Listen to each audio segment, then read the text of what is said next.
நம்முடைய வன்னியகுல சத்திரிய சமூகம் தமிழகத்தினுடைய தனி பெரும்பான்மை சமூகம் என்பதில் எவருக்கும் இந்தியாவிலேயே மாற்று கருத்து கிடையாது. நான் ஒரு தேசிய கட்சி பாரதிய ஜனதா கட்சியுடைய மாநில செயலாளராக சொல்கிறேன். இந்திய அளவில் தமிழகத்தினுடைய மிகப்பெரிய பெரும்பான்மை சமூகம் வன்னியகுல சத்திரிய சமூகம் தான் என்பதில் எவரொருவருக்கும் மாற்று கருத்து கிடையாது.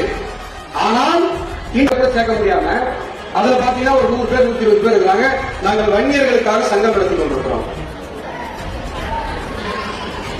கோடிக்கணக்கில் இருக்கிற ஒரு சமூகம், தமிழகத்தினுடைய தனி பெரும்பான்மை பெற்ற ஒரு சமூகம், 110 சட்டமன்ற தொகுதிகளில் யார் எம்எல்ஏவாக வேண்டும் என்பதை முடிவு செய்கிற ஒரு சமூகம் நம்முடைய வன்னியகுல சத்திரிய சமூகம். இதற்கு நாம் ஒரு சங்கம் அமைக்கிறோம் என்று சொன்னால் அந்த சங்கம் உண்மையான சமூக அர்ப்பணிப்போடு செயல்படுகிற ஒரு சங்கமாக இருக்க வேண்டுமே தவிர சமூக வலைதளங்களில் மட்டும் செயல்படுகிற சங்கமாக இருக்கக்கூடாது.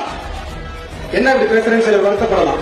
இதற்காக சொல்கிறேன் என்று சொன்னால் இந்த சமூகம் தனிப்பெரும் சமூகம் என்பதை நாம் ஒவ்வொருவரும் உணர்ந்தோம் என்று சொன்னால், நாம் இந்த சமூகத்திற்காக ஒரு அடி முன்னால் எடுத்து வைத்தோம் என்று சொன்னால் இந்த சமூகம் நமக்காக 10 அடி முன்னால் எடுத்து வைக்கும் என்பதை நாம் உணர்ந்தாக வேண்டும்.